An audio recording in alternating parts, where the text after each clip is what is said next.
Pagi-pagi anak gue udah nonton Kepala Polisi Labrador. Kartunnya bagus, punya nilai kebaikan. Gue rekomen kartun kayak begini buat lu yang punya anak ya. Gue kasih gambaran dikit nih. Kepala Polisi Labrador.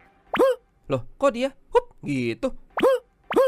Jadi, Kepala Polisi Labrador adalah seorang polisi, tapi wujudnya anjing. Walaupun wujudnya anjing, Kepala Polisi Labrador selalu gercep pas respon kalau ada keluhan. Padahal dia anjing loh.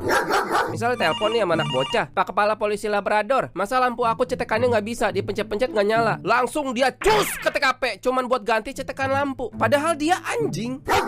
Dan yang paling menarik dari yang paling menarik, Kepala Polisi Labrador nggak pernah minta bayaran. Lah, padahal dia anjing.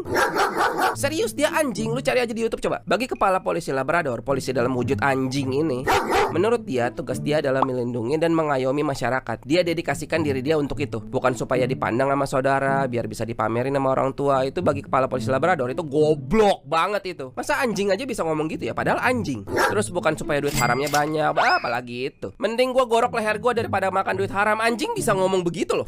Kalau seandainya di kartun ini ada judul ya, dia nggak mikir panjang, langsung diberantasin atau sama dia. Karena kalau ngelakuin kebalikannya kayak justru ngelindungin bandarnya, itu goblok banget pak, kata dia mah gitu. Kepala Polisi Labrador di kartunnya nggak pernah nerima hukuman pak, soalnya emang nggak pernah bikin kesalahan. Tapi gue penasaran juga sih kalau Kepala Polisi Labrador bikin kesalahan, misal positif narkoboy gitu ya, itu dia dicopot jabatannya, dipenjara, atau disuruh sholat ya. Karena kalau sampai iya, nggak gue kasih lagi tuh kartun ke anak gue. Jangan nonton itu kartun goblok itu. Kalau hukumannya disuruh sholat. Dan hal paling terakhir, bahkan nggak ada di list kegiatan dia, adalah ngelindes warga sipil.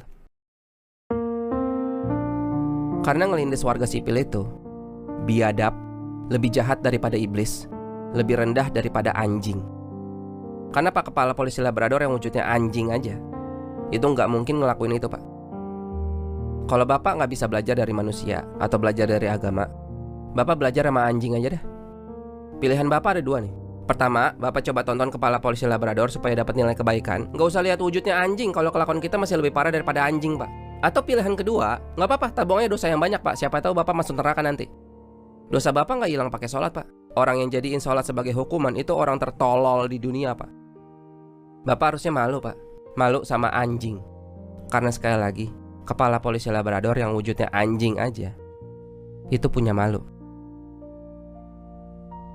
Teman-teman tolong kita saling menjaga ya. Banyak orang-orang yang gua sayang tinggalnya di Indonesia.